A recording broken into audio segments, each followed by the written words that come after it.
तो friends, welcome to all of you आज के Modi care wellness training programme में। और आज के प्रोग्राम का मकसद है कि हम लोगों में अपने हेल्थ के प्रति जागरूकता दे सकें, ताकि वो अपने फ्यूचर हेल्थ के बारे में ज़्यादा से ज़्यादा अवेयर हो सकें और टाइम पर अपने लिए ऐसे प्रिवेंटरी स्टेप्स उठा सकें जिससे बाद में जाके उनकी हेल्थ ख़राब ना हो।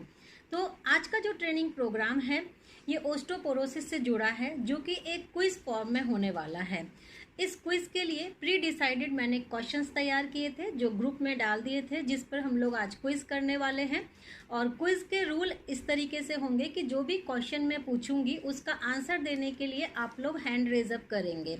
जो भी हैंड रेज अप करेगा उसमें फर्स्ट कम फर्स्ट सर्विस पे जिसका हैंड रेज अप होगा, क्वेश्चन सबसे पहले उसी से पूछा जाएगा। उसके बाद एक बार जो क्वेश्चन का आंसर दे देगा उसको अपना दोबारा हैंड रेज अप अगले क्वेश्चंस के लिए नहीं करना है, ताकि और पार्टिसिपेंट को इक्वल मौका मिल सके। एक बार क्वेश्चन का आंसर खत्म हो जाएगा तो सभी अपने हैंड को दोबारा से लोअर डाउन कर लेंगे और दूसरे क्वेश्चन के लिए फिर से हैंड रेज अप के लिए खड़ा करेंगे। ये छोटे से रूल्स हम लोगों को ध्यान रखना है। जितने लोग भी क्वेश्चन का आंसर करेंगे first come first serve basis पे, और जिनके आंसर्स पूरे हो जाएंगे, तो 10 क्वेश्चन में 10 लोग आंसर देने वाले हैं। उन 10 के बीच में आज एक सरप्राइज लकी ड्रॉ भी होगा, जिसमें एक छोटा सा एप्रिशिएबल गिफ्ट भी आपको दिया जाएगा। ओके, तो इस तरीके से आज का प्रोग्राम होगा। चलिए मैं स्टार्ट करती हूँ क्वेश्चन को। सबसे पहले मेरा क्वेश्चन है, ओस्टोपोरोसिस क्या होता है? प्लीज़ आप लोग चैट बॉक्स में हैंड रेज अप कीजिए। यस, कोमल ने सबसे पहले हैंड रेज अप किया है। कोमल, अनम्यूट कीजिए अपने आप को। ऑस्टियोपोरोसिस एक ऐसी प्रॉब्लम होती है जिसमें हमारी बोन डेंसिटी बहुत कम हो जाती है और हमारी बोन्स बहुत जल्दी टूटने लगती है। राइट। हमको फ्रैक्चर होने लगता है बोन्स में। अगर एक कंडीशन ऐसी आती है कि जब हमें छींक भी आती है तो भी हमारी बोन्स में फ्रैक्चर। यस यस यस, बिल्कुल सही आंसर कोमल जी आपने बताया कि जो ओस्टोपोरोसिस जो एक ऐसी कंडीशन हो जाती है जहां बोन हम लोगों की खोखली होने लगती है। ओके, ओस्टियो माने होता है बोन और पोरोसिस माने होता है पोरस, खोखला होना। और ऐसी कंडीशन हो जाती है कि बोन डेंसिटी जब कम होती जाती है तो बोन खोखली होने लगती है, और इतनी बुरी कंडीशन भी आ जाती है कि अगर हम लोग छींक भी मारे उससे भी फ्रैक्चर होने के चांसेस बढ़ जाते हैं। तो ओस्टोपोरोसिस में बोन खोखली हो जाती है और साथ में खोखली होने की वजह से उसके फ्रैक्चर के चांसेस बढ़ जाते हैं। That is called osteoporosis. Okay, अब हम सभी लोग जानते हैं कि हम में से कोई नहीं चाहेगा कि किसी को ये समस्या हो, तो यानी बोन का हमें ख्याल रखना है, बोन डेंसिटी का हम लोगों को ख्याल रखना है। वेल डन कोमल। अभी हम नेक्स्ट क्वेश्चन पूछने जा रहे हैं। हैंड रेज अप कोई पहले से नहीं करेगा। अभी नेक्स्ट क्वेश्चन है कि ओस्टोपोरोसिस में बॉडी के अंदर किस एरिया की बोन में फ्रैक्चर होने का खतरा ज्यादा रहता है? यस, आपको अनम्यूट किया है, आप आंसर करो। यस मैम, ये ओस्टियोपोरोसिस हिप का बोन में या स्पाइन के बोन में एंड रिस्ट के बोन में यस ज्यादा होता है। यस, तो रहते हैं जहाँ पर कि आपके फ्रैक्चर होने का खतरा ज़्यादा बढ़ जाता है। और आप लोग को मालूम है ना कि जो ये खतरा बढ़ जाता है, आप ये समझो जब हिप का जॉइंट टूटता है या हिप में अगर बोन फ्रैक्चर होता है तो वो व्यक्ति को महीनों महीनों बेड पे लेटा रहना पड़ता है, उसकी कंडीशन बहुत वर्स्ट हो जाती है। या स्पाइन की में अगर कोई फ्रैक्चर होता है तो उसकी क्या हालत बाद में जाके होती है। तो हमें उस कंडीशन में नहीं पहुंचना है कि हमें ओस्टोपोरोसिस की बिल्कुल भी समस्या हो और हमारे इस तरीके के जो जॉइंट्स हैं उनमें कोई इफेक्ट पड़े। ओके, सो अभी तक में क्वेश्चन 2 हुए बट नाम 3 हो गए, Tripti, Kritika and Komal. Right, next question हम लोग करेंगे। ओस्टोपोरोसिस की परेशानी किन लोगों में होने की ज़्यादा संभावना होती है? इंक्लूड किया सुनंदा। ऑस्टियोपोरोसिस की प्रॉब्लम मेन वुमन दोनों में भी ज्यादा होती है। जब बढ़ती उम्र में इसका धोखा ज्यादा होता है। लाइफस्टाइल और मोनोपॉज के बाद लेडीज लोगों में ये प्रॉब्लम ज्यादा होती है। Right right, well done Sunanda. तो इसमें जो प्रॉब्लम होती है, जैसे सुनंदा ने बताया कि जो लोग मोनोपोज पार कर चुके होते हैं उनमें बहुत ज़्यादा ये प्रॉब्लम होने वाली होती है। उसके बाद जितने लोग ओल्ड एज के होते हैं उनमें ये समस्या ज़्यादा होती है। देन तरह से खाना खा रहा है, ईटिंग की प्रॉब्लम है, कैल्शियम कम लेता है, लो कैल्शियम इंटेक है, उनमें कम होती है। ठीक है, गैस्ट्रिक किसी को। यस सुनंदा। लाइफस्टाइल में यस, लाइफ स्टाइल में अगर एक्सरसाइज वगैरह नहीं है उनको चांसेस ज़्यादा होते हैं। देन किसी को गैस्ट्रो इंटेस्टिनल सर्जरी, जैसे लोग वेट लॉस के लिए सर्जरी कराते हैं, उसमें भी ये कैल्शियम का जो लेवल है वो काफ़ी लो हो जाता है। देन यूट्रस रिमूवल जिनका होता है उनमें भी ये ज़्यादा होने की संभावना हो जाती है। ओके, सो ये सब संभावनाएं होती हैं इन टाइप के लोगों में। वेल डन सुनंदा, आपका नाम मैं ऐड कर रही हूँ। नाउ नेक्स्ट क्वेश्चन हम लोग कर लेते हैं। ओस्टोपोरोसिस के शुरुआती लक्षण क्या क्या होते हैं? Okay, who will answer? Yes, Pooja बताइए। अपना ऑस्टियोपोरोसिस में अर्ली सिम्टम्स वैसे बहुत लोगों में नहीं दिखते, लेकिन ब्रिटल नेल्स होना या फिर हाइट का कम रहना, बैक पेन होना, गम्स में दांतों के गम्स में प्रॉब्लम आना, और अपना ग्रिप नहीं पकड़ पाते वो लोग, उनका imbalance. Yes yes, very nice. तो इसमें क्या हो जाता है कि अर्ली स्टेज में कोई बहुत खास सिम्टम्स आप लोगों को नहीं दिखाई देते हैं, लेकिन जितना पूजा जी ने अभी डिस्कस किया उतने सिम्टम्स हल्के हल्के फॉर्म में दिखाई देते। तो शुरुआती लक्षण बहुत ज़्यादा इसमें हम लोगों को पता नहीं चल लगता है कि बैक पेन है, नेक पेन है, या कोई भी तरीके के इस तरह के पेन बन रहे, या जैसे पूजा जी ने बताया है।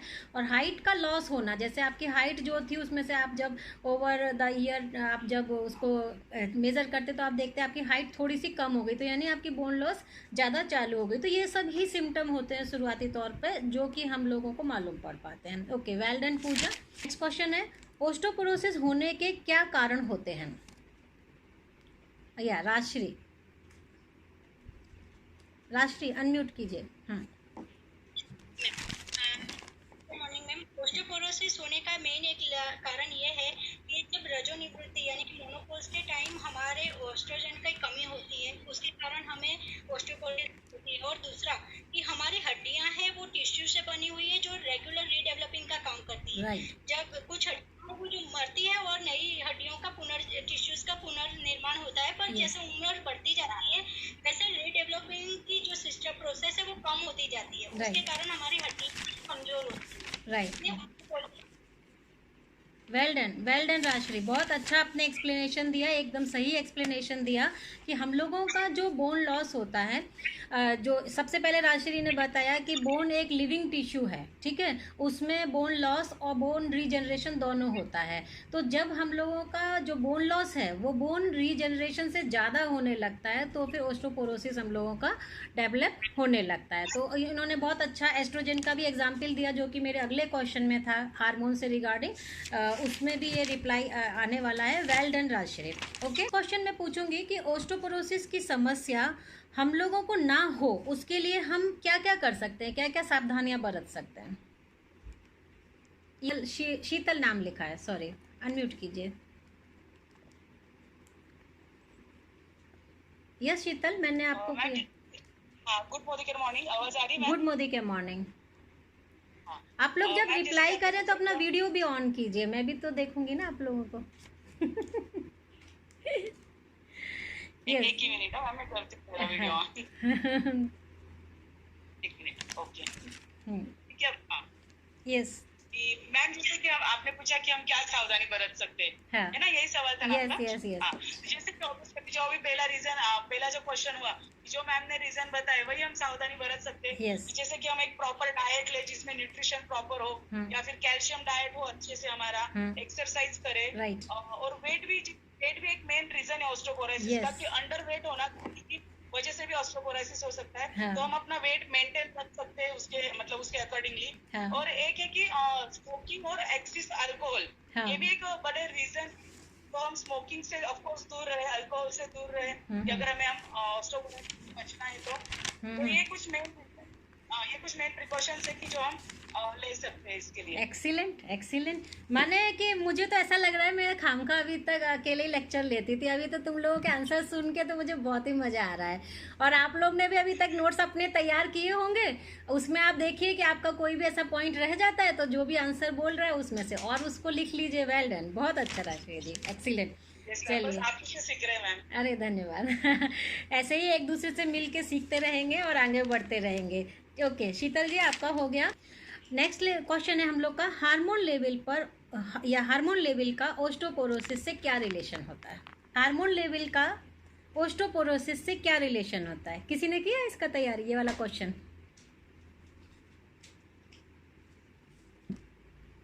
हार्मोन लेवल का, यस कविता जी। कविता जी बताइए। मैम थोड़ा बहुत ट्राई कर रही हूँ। Yes sure. ये बताया गया कि 3 तरीके के हार्मोन्स हैं, ग्रोथ हार्मोन्स, एस्ट्रोजन और एस्ट्रोजन। 3 तरह का। जो एस्ट्रोजन हार्मोन है वो फीमेल में सबसे ज्यादा होता है। हाँ। और जब हमारे मेनोपॉज मतलब पीरियड्स की प्रॉब्लम खत्म हो जाती है, हाँ। तो ये हार्मोन्स हमारे शरीर में बनना बंद हो जाता है। हाँ। और इसके कारण हमें ऑस्टियोपोरोसिस की प्रॉब्लम हो सकती है। एस्ट्रोजन वो मेल में होता है, इसका मेन हार्मोन। इसके कारण भी, इसकी कमी होने की वजह से जेंट्स में भी ये ऑस्टियोपोरोसिस हो सकता है। हाँ, एक्सीलेंट, एकदम सही जवाब दिया कविता जी आपने।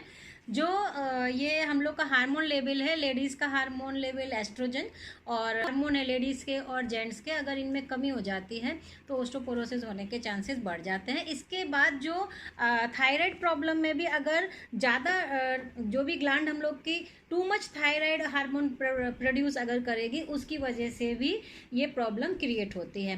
अब एस्ट्रोजन लेवल ये तो 100% तय है कि मोनोपोज के बाद तो बहुत तेज़ी से कम होता है, उसमें लेडीज़ों को ध्यान रखने की ज़रूरत है। बट आज की डेट में जितने भी लोगों को इरेगुलर पीरियड है, डिलेड पीरियड की समस्या है, उन सब में भी जब टेस्ट कराया जाता है तो एस्ट्रोजन लेवल की कमी निकल के आती है, जिसकी वजह से उनके पीरियड्स में इरेगुलेशन चालू होता है। तो जितने भी लोग पीरियड इश्यूज से सफ़र कर रहे हैं, चाहे वो हैवी ब्लीडिंग वाले हैं तो भी उसमें लॉस मिनरल इसका काफ़ी हो जाता है, और जिनके डिलेड हैं उनमें हार्मोन्स की वजह से हो जाता है। तो दोनों ही आगे जाके इस कंडीशन के लिए आते हैं, और यही एक रीज़न है कि आज की डेट में अगर हम लोग देखें तो लेडीज़ वगैरह जितनी भी हैं उनको कितनी ज़्यादा बैक नेक पेन और जॉइंट की प्रॉब्लम शुरू हो चुकी है अर्ली एज से ही, क्योंकि ये कमी अभी काफ़ी ज़्यादा पाई जाती है, और इवन बच्चों में भी ये कितनी ज़्यादा स्टार्ट हो चुकी है। तो हमें अभी इन सब चीज़ों का ध्यान रखना है स्टार्टिंग से, कि हम लोग इस समस्या तक ना जाएं, तो पहले से ही अपने कैल्शियम को लेवल को हम लोगों को सही कर लेना है। Okay, well done Kavita ji. Next question हम लोग करने वाले हैं, कैल्शियम लेवल को चेक करने के लिए हमें कौन से टेस्ट कराने चाहिए और उससे हमें क्या पता चलता है? यस प्रीतम, आंसर कीजिए। Good morning ma'am. या good morning. Calcium level check करने के लिए हमें सबसे जो मेन टेस्ट है उसका सीरम कैल्शियम ब्लड टेस्ट करना चाहिए, ताकि हमें उससे पता चल सके कि हमारा कैल्शियम लेवल कितना है, बड़ा है या कम है, और कम से कम उसका 99% कैल्शियम लेवल होना चाहिए। और उसके साथ में कैल्शियम एल्बुमिन का भी टेस्ट करते हैं, डॉक्टर लोग सजेस्ट करते हैं उसके लिए। और एल्बुमिन भी एक प्रोटीन है, और प्रोटीन और कैल्शियम का एक पाइन होता है। हाँ। इसलिए कैल्शियम लेवल चेक करने के लिए हमें सीरम कैल्शियम ब्लड टेस्ट करना चाहिए। ओके प्रीतम जी, आपका जो आंसर है एक्चुअली जो कैल्शियम लेवल ब्लड के अंदर हम लोग टेस्ट करते हैं वो सिर्फ ब्लड का कैल्शियम बताता है, वो बोन के अंदर का कैल्शियम या बोन डेंसिटी नहीं बताता है। ठीक है, सो अभी हम लोग आपको बिकॉज यू रिप्लाइड, तो दैट इज वाई मैं आपको उसमें रखूंगी लकी ड्रॉ में, बट हम इसका एक और आंसर लेंगे जो राइट हमको आंसर कर सके। राइट, नेक्स्ट कौन कर सकता है? कोमल को चांस मिल चुका है, राजश्री को चांस मिल चुका है, प्रीतम को चांस मिल चुका है। Who can reply? मैंने तृप्ति आप आंसर कर सकते हो, बिकॉज आपका मैंने किसी और आंसर के साथ मर्ज किया था। आप आंसर कर सकते हो मैम। बोन में जो कैल्शियम लेवल कम होते हैं उसके लिए एक एक्सरे होता है, एक्सरे कर सकते हैं। और ये जो ब्लड का टेस्ट है वो कंप्लीट कैल्शियम टेस्ट करके होता है, तो जिसमें हम लोग को अपने लेवल कैल्शियम लेवल देख सकते हैं। ठीक है, आप ये दोनों ही आंसर इनकम्प्लीट हैं, और आप सभी लोग इस क्वेश्चन को होमवर्क में जरूर लिखिएगा, क्योंकि ये क्वेश्चन ही तो ऐसा क्वेश्चन है ना जिससे आप अपने कैल्शियम को पता कर पाओगे। अभी हो हैंड सारे नीचे कर लीजिए, और सारा हम लोगों ने आयोनाइज्ड कैल्शियम ब्लड टेस्ट करके होता है। नहीं कुछ नहीं, ब्लड टेस्ट ही नहीं करना उसमें। चलिए अभी सब लोग हाथ नीचे कर लीजिए, मैं आंसर कर देती हूँ। ठीक है, राजश्री आप बोलना चाहते हो, बोलिए। इसके लिए बीएमडी टेस्ट होता है, bone mineral density test. Density हाँ, bone mineral density. Yes, nice. Bone mineral density test होता है, क्या पता चलता है उससे?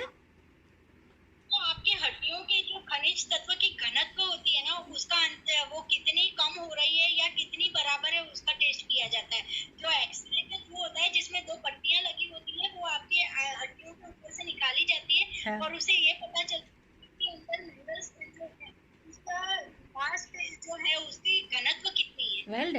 Well done, very nice. तो अभी राजश्री ने आंसर कर दिया, राजश्री का ऑलरेडी नाम भी लिखा हुआ है पहले भी, वेल डन राजश्री। इसमें हम लोगों का बोन मिनरल डेंसिटी टेस्ट होता है जो 2 तरीके से हम लोग कर सकते हैं, एक सेंट्रल डेक्सा होता है और दूसरा पेरिफेरल डेक्सा होता है। सेंट्रल डेक्सा में क्या रहता है, आपको एक जो भी टेबल है उस पर लेटा के ऊपर से एक्सरे की जैसी मशीन होती है जो आपकी स्पाइन और अदर जॉइंट्स के आसपास के खनिज जो घनत्व है हड्डियों का उसके बारे में निकालती हैं। और जो पेरिफेरल डेक्सा होता है ये एक छोटी मशीन होती है। पेरिफेरल डेक्सा आपके जो भी हेल्थ सेंटर होते हैं वो लोग अपना रख सकते हैं इस मशीन को, या फिर कई लोग अपने क्लिनिक में भी लोग रखते हैं, कई लोग जो मेडिकल वाले होते हैं वो लोग भी रखते हैं। जब उनको प्रमोट करना होता है कि हम लोगों को कैल्शियम पे ध्यान देना है तो कई सारे कैंप में भी करते हैं। मैं भी पेरिफेरल डेक्सा की मशीन मंगा के उससे टेस्टिंग कराया करती थी। तो ये जो पेरिफेरल डेक्सा है ये आपको कहीं भी कैंपियन या क्लिनिक या कहीं हेल्थ केयर के सेंटर में मिल जाएगा जो कि सस्ता होता है, और जो आपका सेंट्रल डेक्सा होता है ये कॉस्टली होता है, ठीक है। तो जो आपका जो सस्ता वाला उससे आपको अप्रॉक्सीमेट वैल्यू पता चल जाती है और कुछ पर्टिकुलर जॉइंट जैसे रिस्ट का और आपके फिंगर से और आपके लेग के द्वारा वहाँ की हड्डियों का पता चल जाता है। और जो सेंट्रल डेक्सा होता है उससे तो फिर आपके एक एक जॉइंट का निकल के आता है। तो आपको जो भी मौका मिले आप अपनी करंट सिचुएशन जानने के लिए कोई भी व्यक्ति अपना ये टेस्ट जरूर करा ले ताकि आपको मालूम चल जाएगा कि आपकी हड्डी का लेवल क्या है। इस टेस्ट में क्या निकल के आता है, इस टेस्ट में आपकी हड्डी को कंपेयर करते हैं एक यंग व्यक्ति की हड्डी से, ठीक है। जैसे इसमें अगर हम लोग बोलते हैं इसमें टी जोन और जेड जोन होते हैं, तो इसके अंदर क्या कंपैरिजन किया जाता है कि अगर आपकी रीडिंग -1 से 1 के बीच में आती है, +1 के बीच में आती है तो आप नॉर्मल रेंज में आते हैं, यानी आपकी हड्डी की डेंसिटी अच्छी है। अगर आपकी रेंज -1 से -2.5 के बीच में आती है तो आपकी बिलो एवरेज है। वो बिलो एवरेज में अगर है तो ओस्टोपीनिया करके प्रॉब्लम शुरू होती है, यानी ओस्टोपोरोसिस से पहले ओस्टोपीनिया होता है।